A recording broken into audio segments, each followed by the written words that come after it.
It actually was. It was kind of like, okay, everybody came in with full. Well, it was like as we built up through rehearsal. Okay, don't shave. Carell was growing this, and he had this too. So it was like, wow, yeah, we didn't want him to all in. It's the kind of thing you actually do, kind of go. And you've never worked with any of these actors No. before, although Lawrence Fishburne is in your new movie. Or Quentin your... Johnson, who played the Lance Corporal, he's in Everybody Wants It. Yes, yes. Yeah. But and he's in Hamilton right now. So tell me about casting the movie. I mean, Yeah. did you have... I just, you try to get the best guys. That was kind of like, I've always been fans of all these guys, but you're right, I didn't really know them. I'd said hi to Carell a couple times. I've never met Fishburne or Cranston. But, you float a script out, and hopefully they want to talk about it. You get a phone call back, and you start talking about the character, and one thing leads to another. They really, when I told them who else I was thinking, I kind of triangulated the three of them. They each really wanted to work with the other two. They had such high respect for one another. So that made it really nice when we all said, hey, let's do this movie. So it felt like everybody at the top of their game, They had very different approaches to what they were doing, I'd say Cranston was like, I know Sal. He just jumped in like, oh, I know this guy. He's got the compulsive, that kind of crazy out there guy. And Carell kind of like was more feeling his way through it, and less certain. No, it's got to be interesting. I listened to a lot of interviews that you've done on YouTube just to prepare for this, and somebody made the comment that when you watch a Richard Linklater film, it's not like there are actors in the film.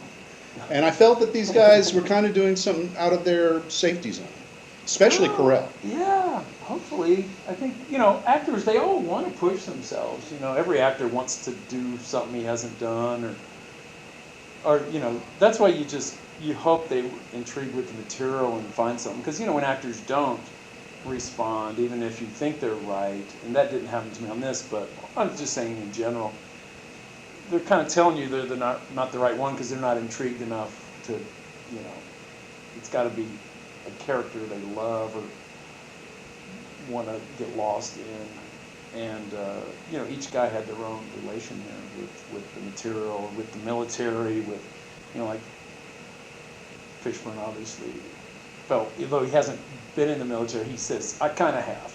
I was, as a teenager, I was in boot camp. I had 2 years in the Philippines. I felt I was in the, he's done other military things, and he's involved with military organizations. Carell's dad, he was kind of playing off him a lot. He was a World War II vet, very stoic, didn't talk about it much, had seen things, so he was kind of, I think, feeling his dad a little bit on this.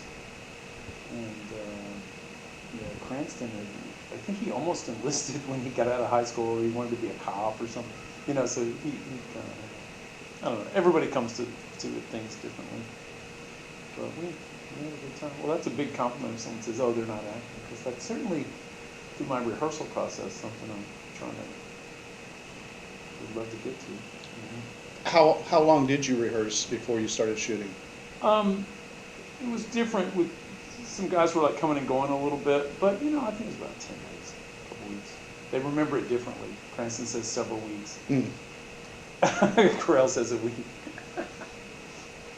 But it was in little groups at times. Carell in particular, I mean, the entire cast is good. I mean, got to mention Yul Vasquez. Oh yeah, Yul Vasquez. He's just like, I don't know that I'd ever seen him in a film before. And then you have Cicely Tyson. Yeah. But Carell he brought this level of grief to the film, to where, you got tears in your eyes. But then he made me laugh so hard I had tears in my eyes during the train scene. I know. That scene is very cathartic because it's kind of like, it's kind of planned that way.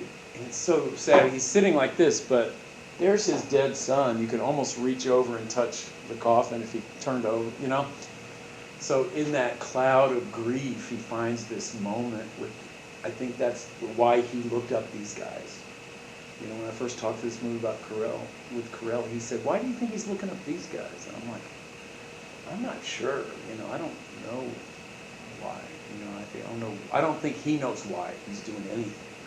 He's just compelled. He feels some connection to these guys from their shared past or whatever tragedy they befell them back then and fucked upness they lived through is back in his life in some way, and he's compelled to,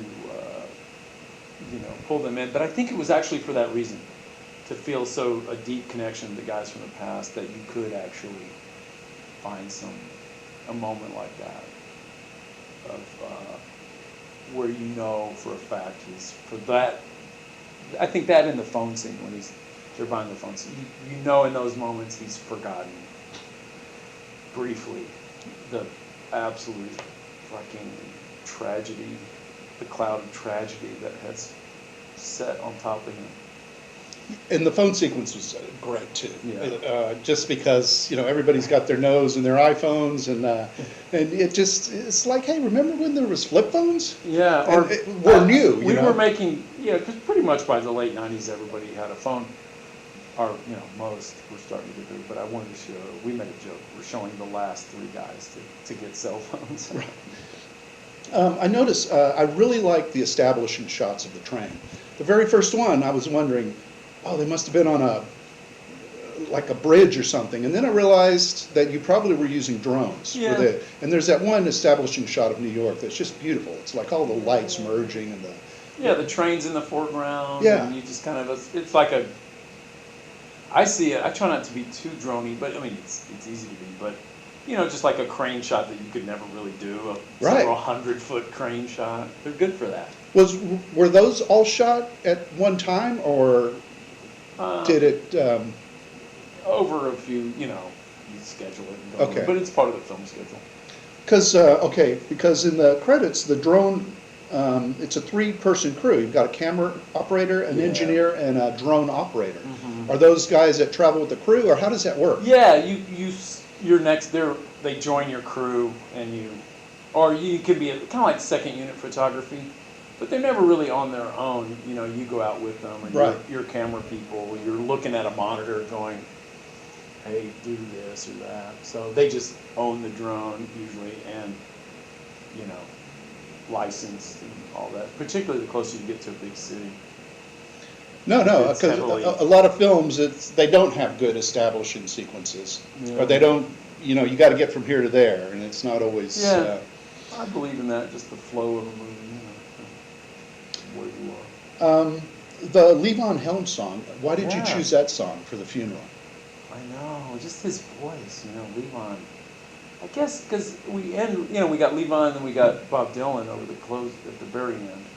I don't know, they're kind of Vietnam era guys, to that degree, and just that voice, the Levon Helm, and that's a pretty obscure song, later Levon Helm, but I don't know, just that yearning and sadness and whatever. The Levon Helmness of it, Well, because up until it's a big choice. Yeah. It's definitely a big choice. Well, and the Dylan, Not Dark Yet, is kind of an obscure Dylan song. Yeah. It's really good. I love that album. It's Some Time Out of Mind, but it's Something about the film is like you're not aware of music in the film up until the point of the funeral with Levon Helm's song. So, yeah. And although I do recall, I think in the truck rental place you hear a Christmas song, Jingle Bell Rock or something.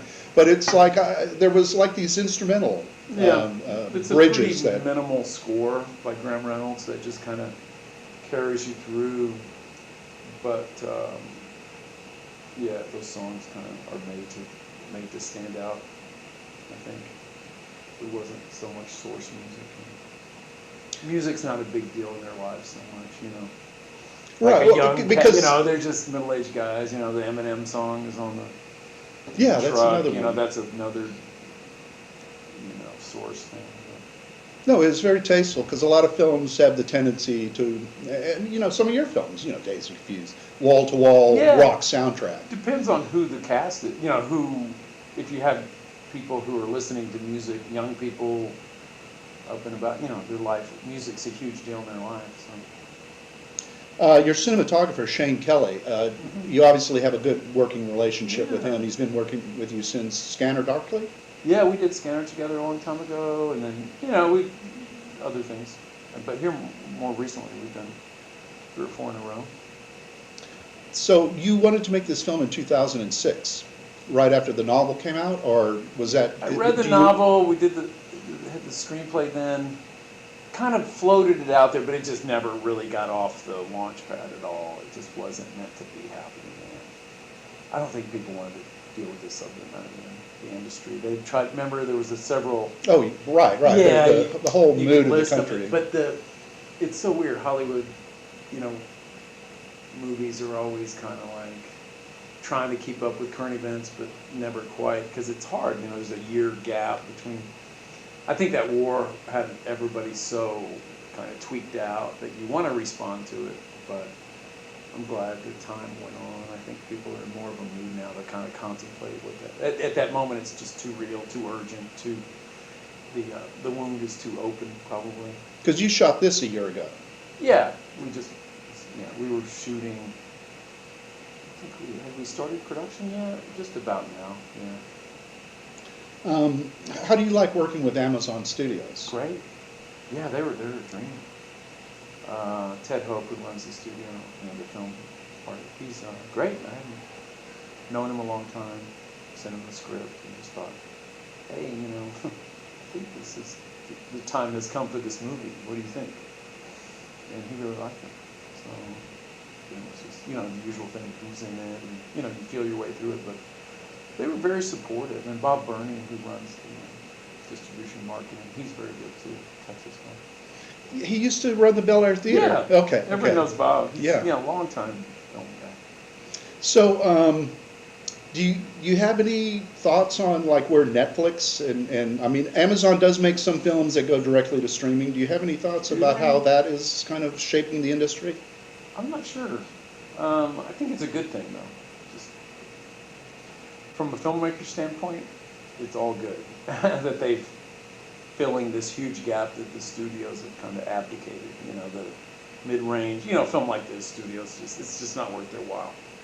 It's not big enough. It's not tentpole enough.